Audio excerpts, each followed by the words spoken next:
الحمد لله رب العالمين الرحمن الرحيم مالك يوم الدين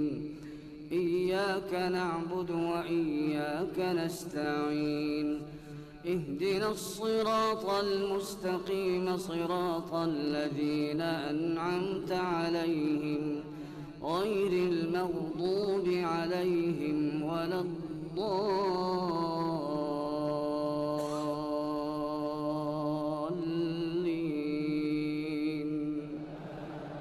آمين.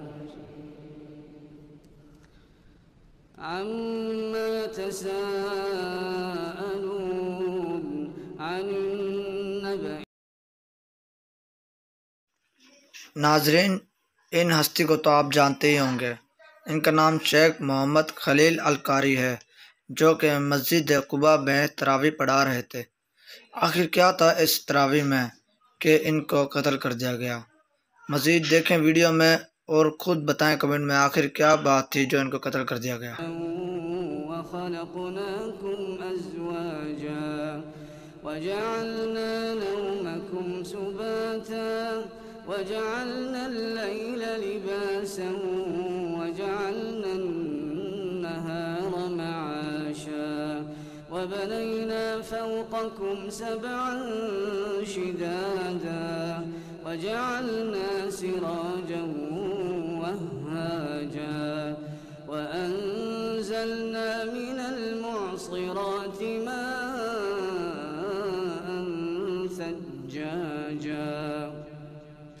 لنخرج به حبا ونباتا وجنات ألفافا إن يوم الفصل كان ميقاتا يوم ينفخ في الصور فتأتون أفواجا وفتحت السماء فكانت أبوابا وسيرت الجبال فكانت سرابا إن جهنم كانت مرصادا للطاغين مآبا لابثين فيها أحقابا لا يذوقون فيها بردا ولا شرابا إلا حميما وغساقا جزاء وفاقا إنهم كانوا لا يرجون حسابا وكذبوا بآياتنا كذابا وكل شيء أحصيناه كتابا فذوقوا فلن نزيدكم إلا عذابا إن للمتقين مفازا حدائق وأعنابا وكواعب أترابا وكأسا دهاقا لا يسمعون فيها لغوا ولا كذابا جزاء من ربك عطاء حسابا رب السماوات والأرض وما بينهما الرحمن لا يملكون منه خطابا يوم يقوم الروح والملائكة صفا لا يتكلمون إلا من أذن له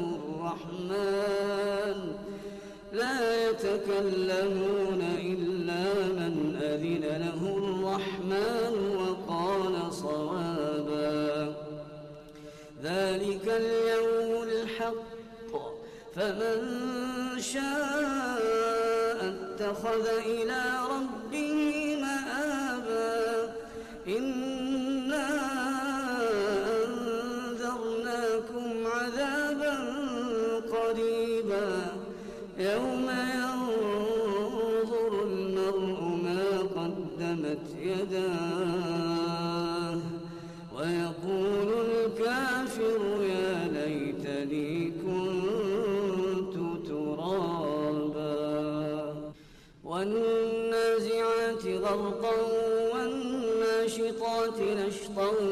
والسابحات سبحا فالسابقات سبقا فالمدبرات أمرا يوم ترجف الراجفة تتبعها الرادفة قلوب يومئذ واجفة أبصارها خاشعة يقولون أئنا لمردودون في الحافرة أئذا كنا عظاما نخرة قالوا تلك إذا كرة خاسرة فإنما هي زجرة واحدة فإذا هم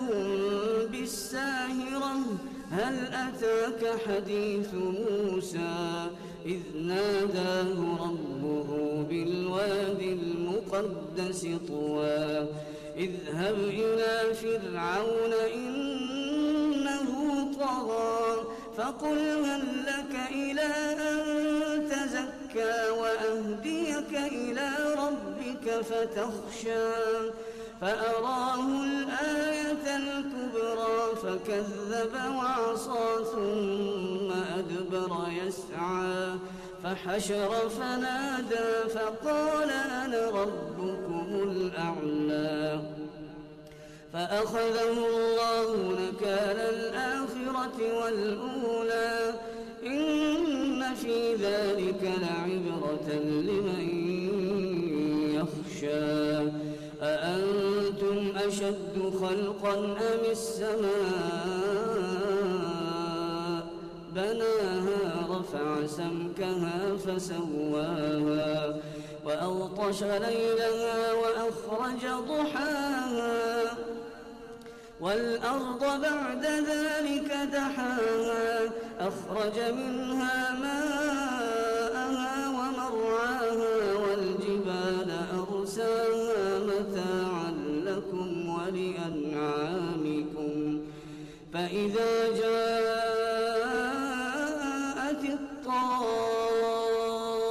الطامة الكبرى يوم يتذكر الإنسان ما سعى وبرزت الجحيم لمن يرى فأما من طغى وآثر الحياة الدنيا فإن الجحيم هي المأوى وأما من خاف مقام ربه ونهى النفس عن الهوى فإن الجنة هي المأوى يسألونك عن الساعة أيان مرساها فيما أنت من ذكراها إلى ربك منتهاها إنما أنت منذر من يخشاها كأنهم يوم يرونها لم يلبثوا إلا عشية أو ضحاها عبس وتولى أن جاءه الأعمى وما يدريك لعله يزكى أو يذكر فتنفعه الذكرى أما من استغنى فأنت له تصدى وما عليك ألا يزكى وأما من جاءك يسعى وهو يخشى فأنت عنه تلهى كلا إنها تذكرة فمن شاء ذكره في صحف مكرمة مرفوعة مطهرة بأيدي سفرة كرام بررة قتل الإنسان ما أكفره من أي شيء خلقه من نطفة خلقه فقدره ثم السبيل يسره ثم أماته فأقبره ثم إذا شاء أنشره كلا لما يقض ما أمره فلينظر الإنسان إلى طعامه أنا صببنا الماء صبا ثم شققنا الأرض شقا فأنبتنا فيها حبا وعنبا وقضبا وزيتونا ونخلا وحدائق غلبا وفاكهة وأبا متاعا لكم ولأنعامكم فإذا جاءت الصاخة يوم يفر المرء من أخيه وأمه وأبيه وصاحبته وبنيه لكل امرئ منهم يومئذ شأن يغنيه وجوه يومئذ مسفرة ضاحكة مستبشرة ووجوه يومئذ عليها غبرة ترهقها قترة أولئك هم الكفرة الفجرة إذا الشمس كورت وإذا النجوم انكدرت وإذا الجبال سيرت وإذا العشار عطلت وإذا الوحوش حشرت وإذا البحار سجرت وإذا النفوس زوجت وإذا الموءودة سئلت بأي ذنب قتلت وإذا الصحف نشرت وإذا السماء كشطت وإذا الجحيم سعرت وإذا الجنة أزلفت علمت نفس ما أحضرت فلا أقسم بالخنس الجوار الكنس والليل إذا عسعس والصبح إذا تنفس إنه لقول رسول كريم ذي قوة عند ذي العرش مكين مطاع ثم أمين وما صاحبكم بمجنون ولقد رآه بالأفق المبين وما هو على الغيب بضنين وما هو بقول شيطان رجيم فأين تذهبون إن هو إلا ذكر للعالمين لمن شاء منكم أن يستقيم وما تشاءون إلا أن يشاء الله رب العالمين إذا السماء انفطرت وإذا الكواكب انتثرت وإذا البحار فجرت وإذا القبور بعثرت علمت نفس ما قدمت وأخرت يا أيها الإنسان ما غرك بربك الكريم الذي خلقك فسواك فعدلك في أي صورة ما شاء ركبك كلا بل تكذبون بالدين وإن عليكم لحافظين كراما كاتبين يعلمون ما تفعلون إن الأبرار لفي نعيم وإن الفجار لفي جحيم يصلونها يوم الدين وما هم عنها بغائبين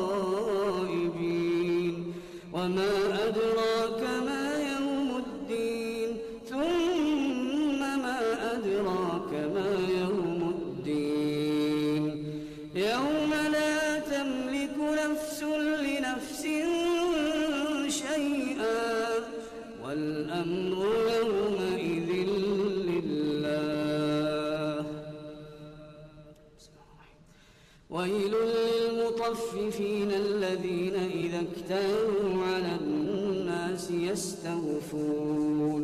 وإذا كالوهم أو وزنوهم يخسرون ألا يظن أولئك أنهم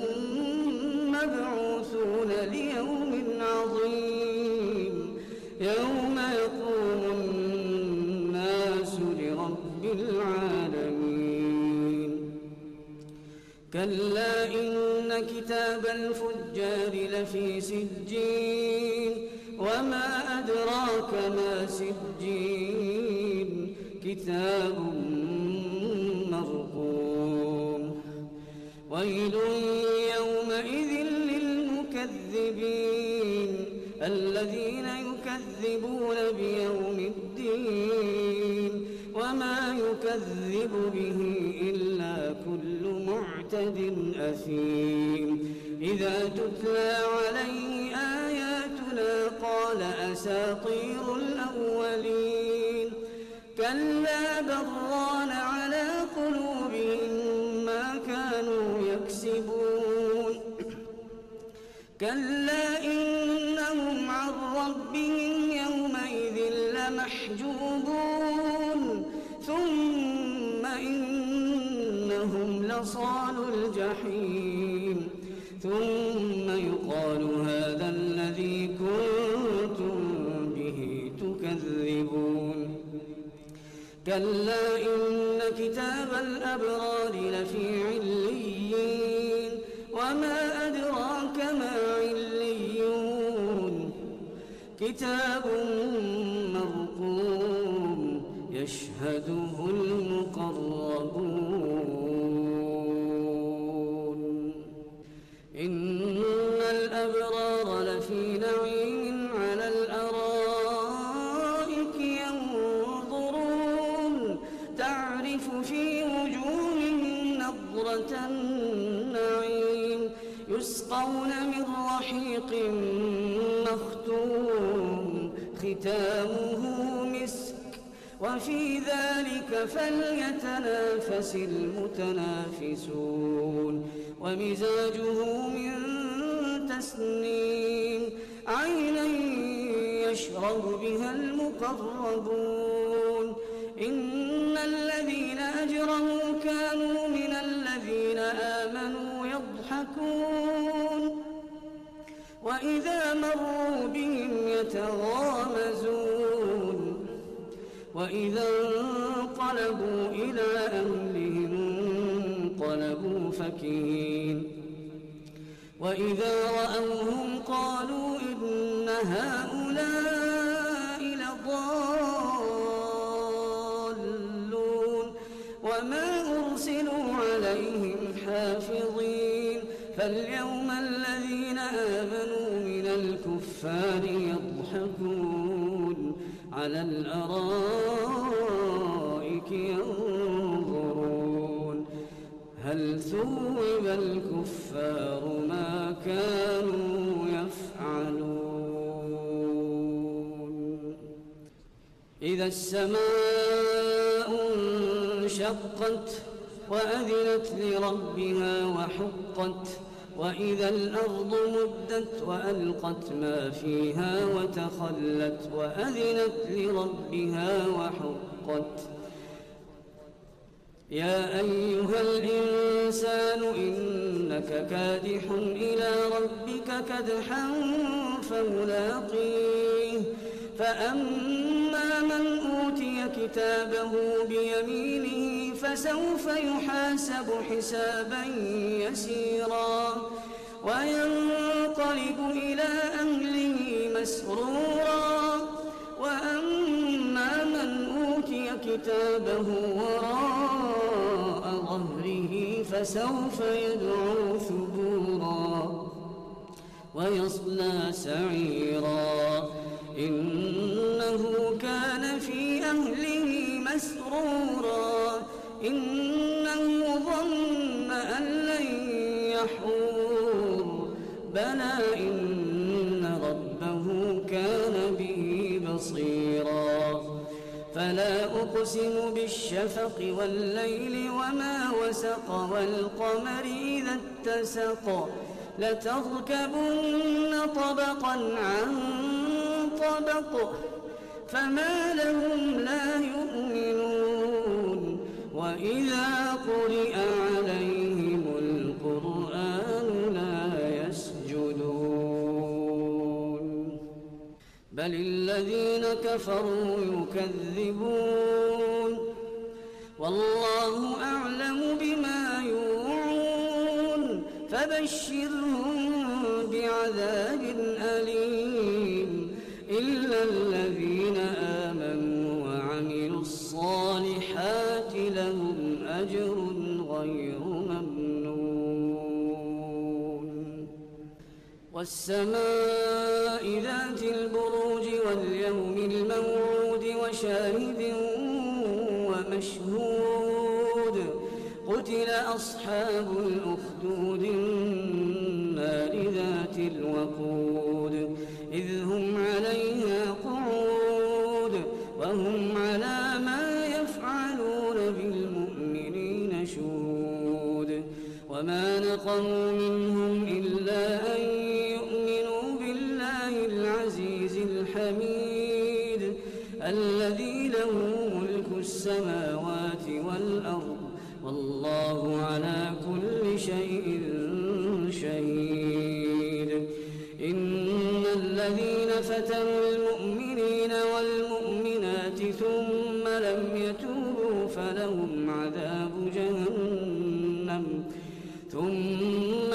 يتوبوا فلهم عذاب جهنم ولهم عذاب الحريق إن الذين آمنوا وعملوا الصالحات لهم جنات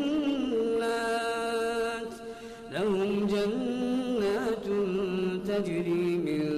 تحتها الأنهار ذلك الفوز الكبير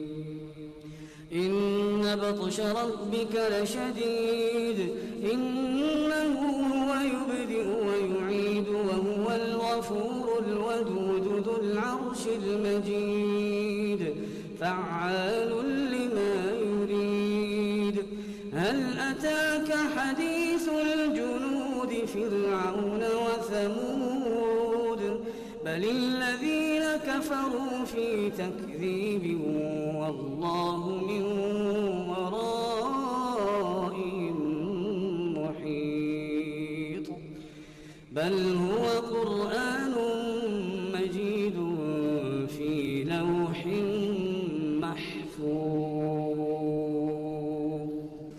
والسماء والطارق وما أدراك ما الطارق النجم الثاقب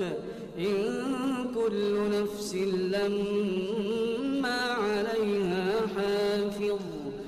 فلينظر الإنسان مما خلق من ماء دافق يخرج من بين الصلب والترائب إنه على رجعه لقادر يوم تبلى السرائر فما له من قوة ولا ناصر والسماء ذات الرجع والأرض ذات الصدع إنه لقول فصل وما هو بالهزل إنهم يكيدون كيدا وأكيد كيدا فمهل الكافرين أمهلهم رويدا سبح اسم ربك الأعلى الذي خلق فسوى والذي قدر فهدى والذي أخرج المرعى فجعله غثاء أحوى سنقرئك فلا تنسى إلا ما شاء الله إنه يعلم الجهر وما يخفى ونيسرك لليسرى فذكر إن نفعت الذكرى سيذكر من يخشى ويتجنبها الأشقى الذي يصلى النار الكبرى ثم لا يموت فيها ولا يحيا قد أفلح من تزكى وذكر اسم ربه فصلى بل تؤثرون الحياة الدنيا والآخرة خير وأبقى إن هذا لفي الصحف الأولى صحف إبراهيم